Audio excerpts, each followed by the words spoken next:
Alrighty, Benny. Are you excited? Yeah. Are you excited? It's Gorge Day. It's Turkey Day. As you can see, he's already set to work figuring out how he's going to get this in him. He likes to start all of his meals by giving it a good lick. That's his routine. Benny's perfectly welcome to do whatever he likes. But reality is that, yeah, he's quite a goof. And he likes to wash, lick, who knows, his food. So that's what he's right now in the process of doing. He's just kind of testing everything out. For the record, you're looking at, I think we're looking at about 9 kilos on that. Somewhere around there, 9.5. So pretty much over 20 pounds. And yeah, he will be free to take as long as he wants and eat as much as he wants. When he decides he doesn't want it anymore, or has finished it all, then it's over. But generally speaking, overall, I've already taken all the plastic and other bits off that you shouldn't eat. Be aware that there's sometimes a little plastic tab around the legs, right about the end he's on right now, that usually holds like the bird all together closed up. If it has one of those and your dog can't differentiate between non-food and food objects that are mixed together, then it's important that you basically make sure to remove it first. My guy doesn't care and definitely will not eat a non-food object, and he's supervised, so I'm not too worried. But I already removed it just for safety. I didn't want to make any suggestion of doing it otherwise, especially for people who aren't knowledgeable and experienced in this field. So I just cut him off to begin with for the video, so I cut everything off. He can usually take off the wrapper himself, but I didn't want to do that on the video. So yeah. Sorry guys, I'm doing my best videographer work. I'm not particularly skilled at this, and technically I'm really not even looking at the screen 99% of the time. I'm looking at the actual dog and what he's doing, and I'm hoping that the angles and effects are beneficial and work out. One of the nice things about when you feed frozen food to the animal, especially depending on how long it's been frozen, if it's been frozen for more than about 10 days, it'll have killed off most bacteria and most viruses. If it's been frozen for more than a month, it'll have killed off pretty much everything, except a handful of very rare parasites. So unless you're dealing with, like, rare species, wildlife, etc., you really shouldn't have any concerns about anything that's been frozen for more than a month. And if it's been frozen for more than a month, you don't have to worry about, at the moment you give it to the dog, it not being clean, and what the consequences of that might be to it being around the environment. You'll notice that I put his mat down before I gave it to him, and he's eating it on his mat. He knows to keep it on his mat, and he'll just do that. He is, this is his favorite day of the month, when he gets his gorge days. He lives for these He literally goes from looking. I mean, he's not going to die. He's not going to drop dead at any moment or anything of the fact that he's a little slightly rough, underweight. He's not really underweight, but a lot of people would perceive him as being underweight. He's actually perfectly fine. But because he hasn't eaten very recently, and he digests his food very, very rapidly, on gorge days, he really has nothing in his stomach, getting ready for the moment he gets his big meal. And so it makes it look even worse, but by the end of this, he'll basically look like he's pregnant. And some people might go like, oh, is that safe? You know, well, the realistically is by regularly, but not as a matter of extreme or overdoing it in any way, giving the stomach the opportunity to, in a healthy way, have the dog stomach stretch and expand adequately to consume whatever meals they're consuming. By doing those kind of things on a regular basis, and then having it like basically stretch out and then contract back into a small space and a smaller volume, by going through these cycles, it keeps the tissue healthy and stable. It's kind of a bit like exercising the muscle, not identical. Of course, if you go too far in the extreme, i.e. the dog really makes himself sick, so much so like nothing can move, i.e. what occurs with GDV or torsion or whatever you want to call it.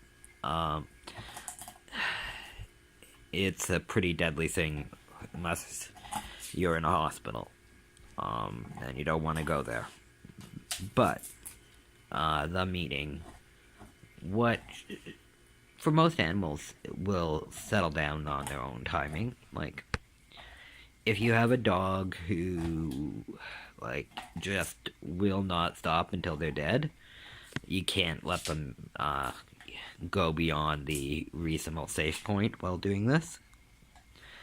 So that would mean, like, for example, a dog like Benny. I would not give him anything larger than what he's eating right now. I most certainly, like, for a dog this size who doesn't know when to stop eating, I would have to probably put the limit even maybe a little smaller than this, but this would be the upper limit. The reason for that is that for the dog's safety and well-being, you don't want them to potentially have access to a meal that would hurt them. But because Benny will slow down on his own timing, and, you know, when he feels like he's eaten as much as he wants to eat, while not obviously doing any harm, he'll just stop eating no matter what's left. So I can feel comfortable giving him giant pieces of food, knowing that he's not going to put himself in harm's way. But yeah, that is something to keep in consideration. But assuming that one, as a matter of regular practice, say once a month, does this cycle where you don't feed for a day or two, so that the dog's entire digestive system is expressed, and their system is empty, and then you can give like a couple pieces of kibble or a treat here and there. Like, you're not trying to give them a lot of food, just enough to kind of absorb any stomach acid so the stomach's not upset. Maybe like, say, somewhere around like 10% of what they would normally eat, kind of thing. And then you give them a meal at the end of that period, that is equivalent to basically however many days they didn't eat, so 2 or 3, 1, 2, or 3, depending on the dog and the circumstances. I do about 2, but that's just me. Some dogs do better on a 3-day, some dogs do better on a 1-day. Benny seems to do pretty good on a 2-day. 3 seems to push it for him, so we're happy with a 2-day. And he gets the equivalent of 2 days of food, basically. Good boy.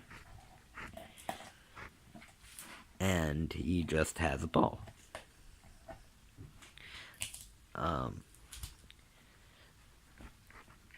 The part of watching this is just, it's so amazing to me to watch an animal so capably, like, he just takes a bite and chews on it some more. Like, the amount of power and raw capability that he used is just amazing.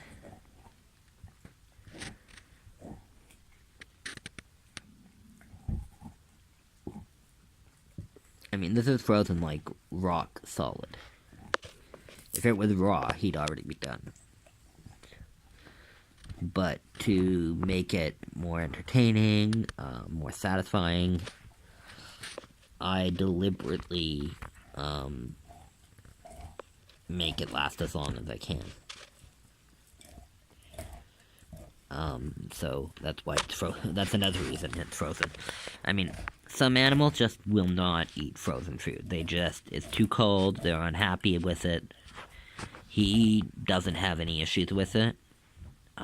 But not every animal is that way, so if they won't eat it frozen, feed it raw. And he,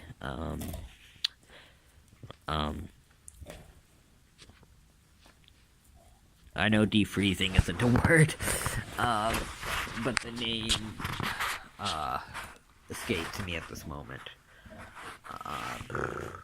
I want to say dehydrate, but that's totally not the right word.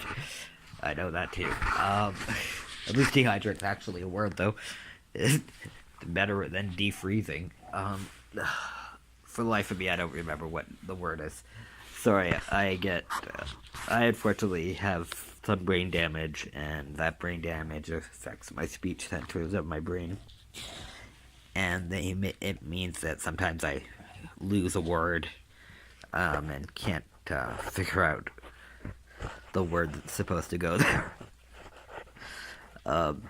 Thankfully, it doesn't really cause it much in the way of limitations beyond making me seem really stupid and making me forget a word. Like, it's not like I don't remember that I'm forgetting a word, I just don't know what the word is that should be there.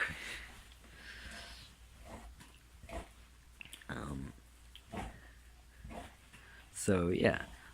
This is a wonderful, wonderful exercise to do to help the dog, feel comfortable in knowing that it's going to get what it needs no matter what. And whatever happens, he can rely on you to provide whatever he needs, and there's something very comforting about it and for the dog. And they just love it. Originally, when I was first training dogs, I was always taught that they're like humans and we want to maintain a stable blood sugar, and that having the dogs not fed on a regular, stable schedule was unhealthy or dangerous. And when I was less informed on the subject and whatnot, I did take that stand, and I do acknowledge that I was making a mistake there. I did not understand things adequately. I wasn't alone. I don't think a lot of us understood what we were dealing with. Dogs aren't humans. Uh, Probably my best piece of canine advice is they're not furry little people. Like, they're not little people wearing fursuits. They're not in any way human. They're about as close as anything is to humans, besides humans. But they're not human. And it's not fair to treat them like they're human or to make presumptions and assumptions based like that they are going to behave or be the same as humans. Good boy. So, if like, no matter what you do, if you put human assumptions and standards and whatnot on the dog, you're going to end up with a miserable failure. And both you and the dog are going to be miserable. However, if you let them just be a dog and just have reasonable dog expectations and standards and whatnot, then you and the dog can have a wonderful, successful relationship. It's only because people foolishly think that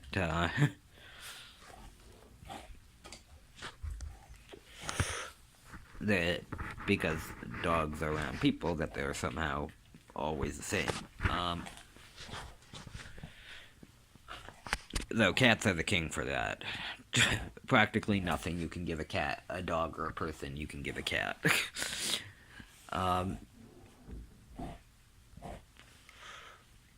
Anyways,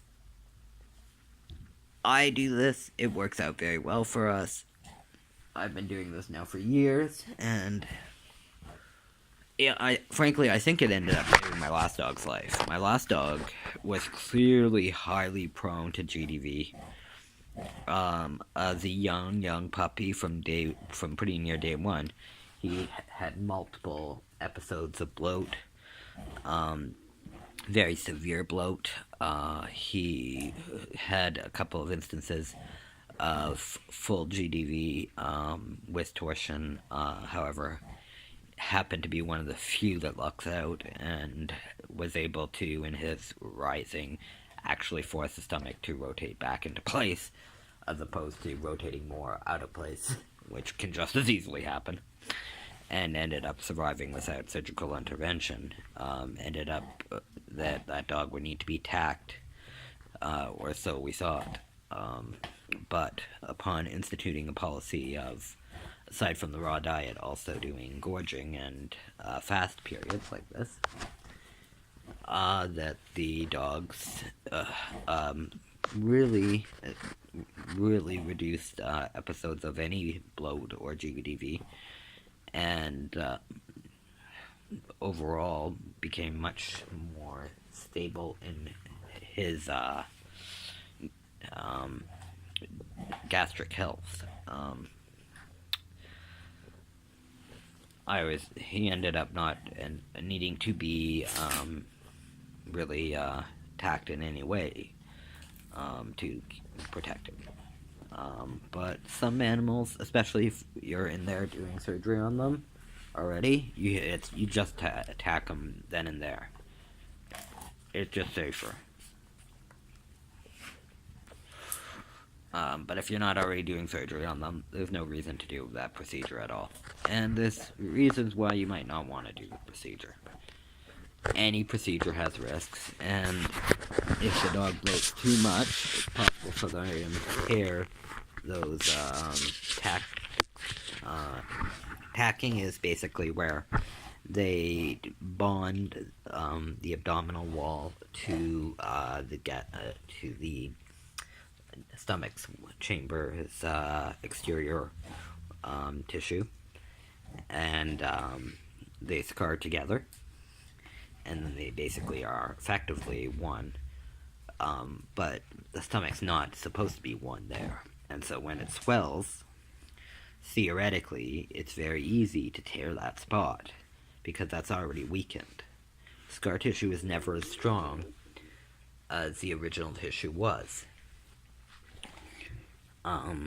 Some will use actual sutures to permanently kind of like tie it there. But again, you're leaving holes, you're leaving scar tissue, which is weaker than the original tissue, and you're bonding it in a place where that was not where it was supposed to be bonded. Between doing these gorging to teach the stomach how to naturally stretch and still contract and reduce its size and volume to safe measures again, without major clinical symptoms. It's so I have no complaints with that. One other piece that we found towards reducing this problem as well was keeping the dogs in very, very, very top physical shape, specifically and especially their the abdominal muscles. We do a lot of tug of war. We do a lot of wrestling. We do a lot of really high value, high energy activities. We keep them at a low weight, as low as reasonable for that dog and their structures. Benny's about, he could afford to lose a little bit, but I wouldn't want him to lose much. He could get sick if he loses much more. So I wouldn't want him to lose much more past this. But he's perfectly in like the golden zone. And since the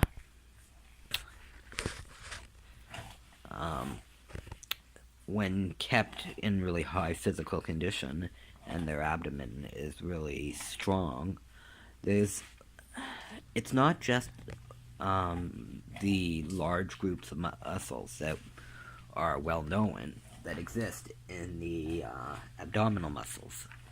There's a lot of very small muscles that are designed to hold everything in the right spots, in the right place, in the right alignment. And other varying soft tissues to support that, ligaments, whatever. And if these aren't, one, exercised in a healthy way and kept very strong and in good condition, it allows the stomach to move in ways that it's not supposed to be able to move. And when you combine that with dogs who have been bred to have a particularly large chest and stomach cavity, there's can be just a little too much room so that the stomach has the room to begin to move once it bloats, and then everything goes downhill quickly from there. So by addressing this on the fronts of maintaining the dog's natural musculature and avoiding abdominal surgeries wherever possible. If you need an abdominal surgery, then if it has to be done, do it laparoscopically.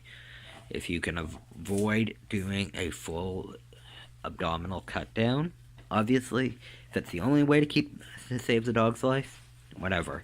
You gotta make that call, and then you gotta do your physio after. And you gotta bring the dog back to as healthy as they can possibly be, and as physically fit and strong as they can possibly be. It's really important to do physio after, especially an abdominal surgery. So it's just absolutely very crucial. But you have to let the dog fully recover from the abdominal surgery before doing any risky physio. You do not want to rupture those healing incisions. So you gotta be very careful, and you've got to ideally, one of the reasons I love my mammoths, because I don't have to do a standard abdominal surgery just to fix them. Yes, you can theoretically, laparoscopically do a hysterectomy, a total hysterectomy or frenectomy on a female dog. and or a laparoscopic tubal ligation. But most surgeons aren't skilled in this procedure. In some ways, it can be more dangerous because they don't have eyes on everything that they're cutting and going through.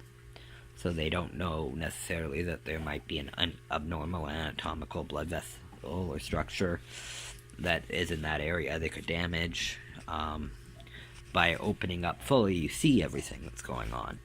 But if you don't open up fully, you cut a lot less important tissue.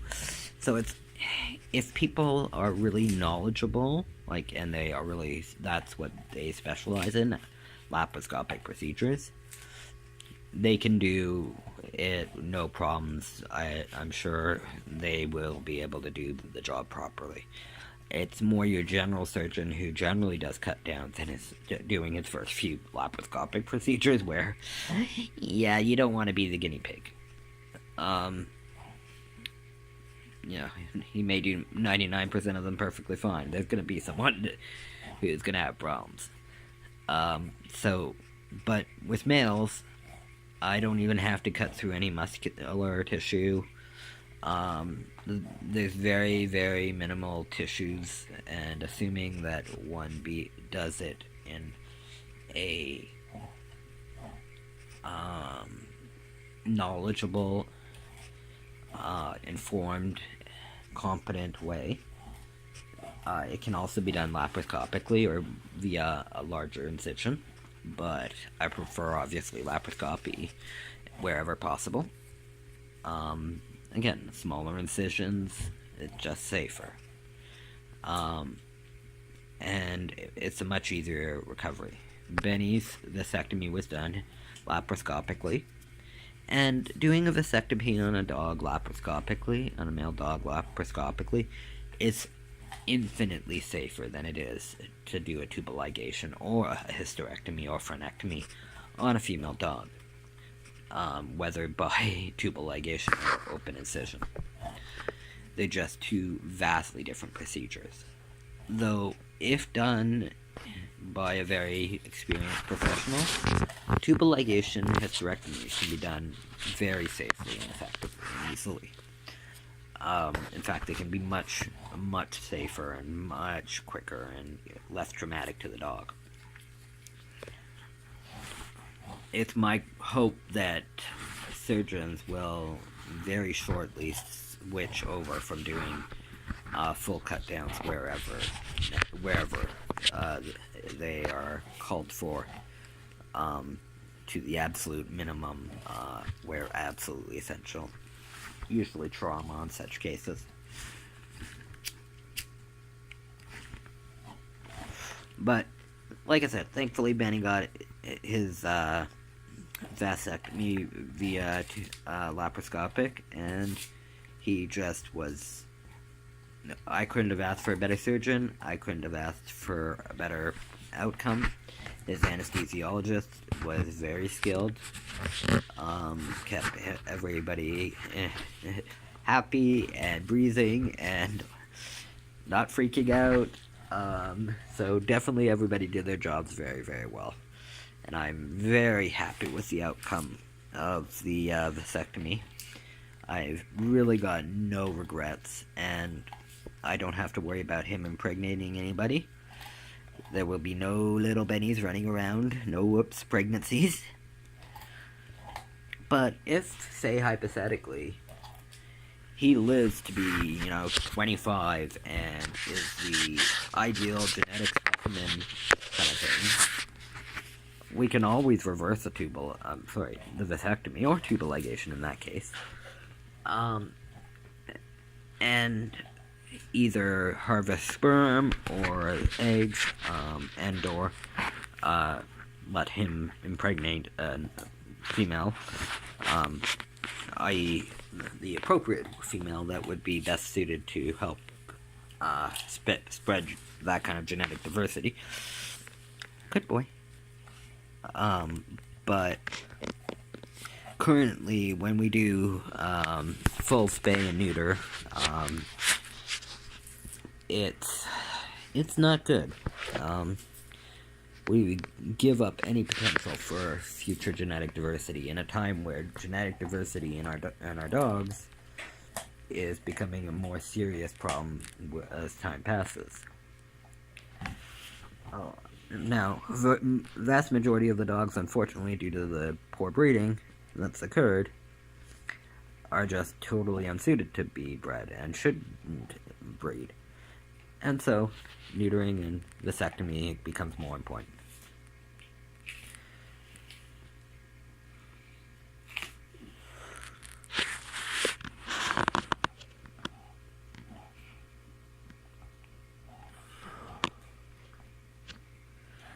As you can see, he's working his way through his turkey. One thing to pay attention is if they start to seem to be chilled or anything, you can put it like a heater on, put a coat on, whatever, to help keep them warm. I'm actually going to do that because I can see him kind of shivering a little. I don't want him to get a chill. So, I'm going to stop this video for a minute, and I'll